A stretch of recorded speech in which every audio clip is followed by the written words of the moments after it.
O texto chama-se Silêncios e Palavras. Na palavra, a comunicação se realiza. No silêncio, ela se completa. Pois a compreensão se concretiza a partir do silêncio. Há poder em ambos e a sabedoria é usar bem esses dois tempos da comunicação. Dentro de uma composição, as pausas são tão importantes quanto os sons. Uma boa orquestra é aquela que executa bem as dinâmicas das pausas e das continuidades. Mesmo no silêncio da pausa, a canção continua. Não diga as coisas com pressa. Mais vale um silêncio certo que uma palavra errada. O poeta mineiro Carlos Drummond de Andrade recomendava aos poetas: convive com os teus poemas antes de escrevê-los. Tem paciência se obscuros, calma se te provocam. Espera que cada um se realize e consuma com seu poder de palavra e seu poder de silêncio. A recomendação do poeta é sábia e pertinente. Um poema só é bom, se maturado na sementeira do silêncio. Antes de se tornar palavra, a poesia é experiência de vida silenciosa. Os artistas sabem disso, e nós precisamos aprender. Demora naquilo que você precisa dizer. Livre-se da pressa de querer dar ordens ao mundo. É mais fácil a gente se arrepender de uma palavra dita do que de um silêncio. Palavra errada na hora errada pode se transformar em ferida naquele que ouviu, também naquele que disse. Há muitos momentos da vida em que o silêncio é a resposta mais sábia que nós podemos dar a alguém. Na pressa de falar, corremos o risco de dizer o que não queremos. E diante de tudo o que foi dito, nem sempre temos a possibilidade de consertar o erro. Palavras erradas costumam machucar para o resto da vida. Já os silêncios certos, esses possuem o dom de consertar. Por isso, prepara bem a palavra que será dita. Palavras apressadas não combinam com sabedoria. Os sábios sempre preferem o silêncio. E nos seus poucos dizeres está condensada uma fonte inesgotável de sabedoria. Não caia na tentação do discurso banal, da explicação simplória. Queira a profundidade da fala que nos pede calma. Calma para dizer, calma para ouvir. Uma regra interessante para que tenhamos uma boa compreensão de um texto é justamente a calma.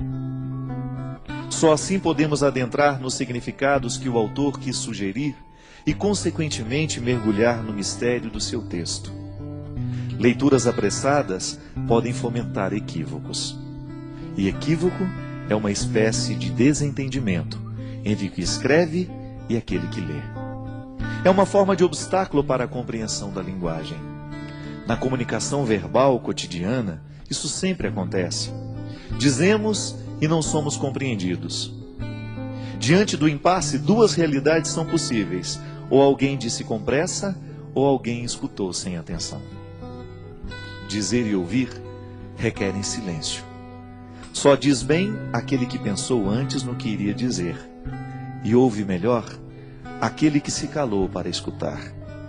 A regra é simples, mas exigente.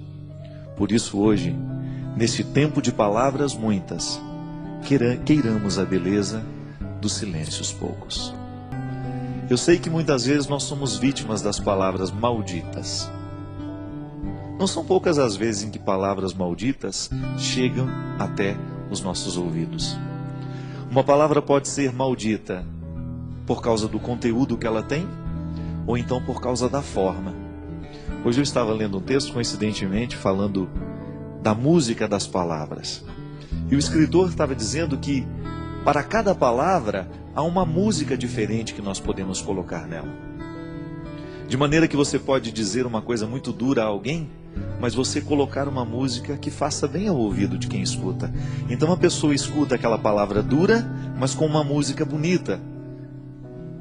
Talvez tenha sido isso que Jesus soube fazer o tempo todo. Jesus dizia coisas muito duras, mas a música das palavras de Jesus era extremamente sedutora. Porque ele sabia muito bem que não adiantava dizer as coisas sem musicalidade. Não adianta nada a gente dizer as coisas com braveza. Não. A gente será muito mais bem entendido se a gente buscar uma música suave para colocar a palavra dura. Você experimenta isso na sua vida todos os dias. Quando você precisa dizer alguma coisa de muito sério aos seus filhos, e às vezes você não sabe nem por onde começar porque você tem medo do conteúdo que você vai dizer. O conteúdo é duro, é de exigência. E os nossos filhos não estão muito acostumados a serem exigidos. Eles entraram nessa mística do mundo de hoje, nessa tendência do mundo de hoje, de que tudo tem que ser muito simples, tudo tem que ser muito fácil e rápido.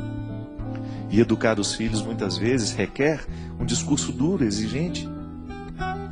Então você vai descobrir junto de Jesus que é possível dizer coisas duras com musicalidades atraentes.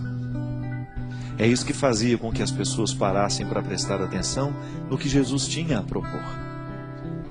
O reino de Deus que Jesus propunha não era coisa fácil, não era coisa simples. Dá trabalho construir o reino. Mas ele construía de um jeito tão terno que as pessoas esqueciam a dureza da palavra e se prendiam na música que envolvia aquela palavra. Por isso o seguimento acontecia com tanta intensidade. Tantas pessoas por causa da música que estava revestindo tudo aquilo que ele dizia.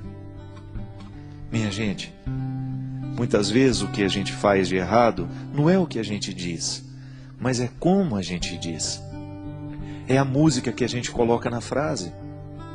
Pode ser que hoje você tenha ferido alguém com aquilo que você disse. Pode ser que hoje você tenha sido ferido por alguém com aquilo que você disse. E talvez você não tenha errado naquilo que você disse. Você tinha razão naquilo que você disse. Você estava certo ao reivindicar o que você reivindicava ou dizer aquela verdade que você disse. Mas talvez você não tenha escolhido o melhor jeito de dizer. Talvez você se perdeu na pressa, na raiva, na ira. É estranho, mas na vida a gente perde a razão quando a gente fica bravo. Na vida a gente perde a ternura quando a gente se irrita, porque a ira, ela tem o poder de retirar de nós a sabedoria. E quando nós estamos fora da sabedoria, geralmente nós não sabemos colocar músicas nas palavras. Todos nós gostamos de música. Todos nós gostamos de ouvir aquilo que entrou um dia dentro do nosso coração, nos fez bem. Por quê? A palavra veio com música, ela não veio sozinha. O intérprete colocou naquela palavra uma intenção tão bonita que você de fato acreditou naquilo que ele estava cantando. Uma canção bem interpretada, ela expressa todo o poder de verdade que o compositor quis dar. Mas aquele que interpreta, o bom intérprete, ele faz a canção se tornar ainda mais verdadeira do que quando nasceu da mão do compositor. Porque ele soube colocar a intenção da voz. Eu, quando dava aula na faculdade de teologia, lá na faculdade leoniana, eu sempre dizia para os meus alunos que seriam padres um dia: olha, cuidado para você não ficar com um tom de voz, um jeito de falar igual a todo mundo. Busque a melodia das palavras. Busque o seu jeito de dizer. E que o seu jeito de dizer as verdades evangélicas, que o seu jeito de ensinar o evangelho, a palavra de Jesus, as coisas boas da vida, estejam de acordo com aquilo que você verdadeiramente acredita em e identifica neste mundo como ternura. A palavra pode ser dura, mas a música que envolve a palavra não precisa ser. Porque aí você vai ter um poder de convencer muito maior do que se você estivesse usando a palavra dura com uma capa, uma armadura. Não. Todos nós temos medo de armadura, porque ela nos recorda a guerra. E às vezes, ao invés de colocar melodia, música na nossa palavra, a gente coloca armadura. E aí a gente assusta aquele que nos escuta, a gente machuca aquele que nos escutou.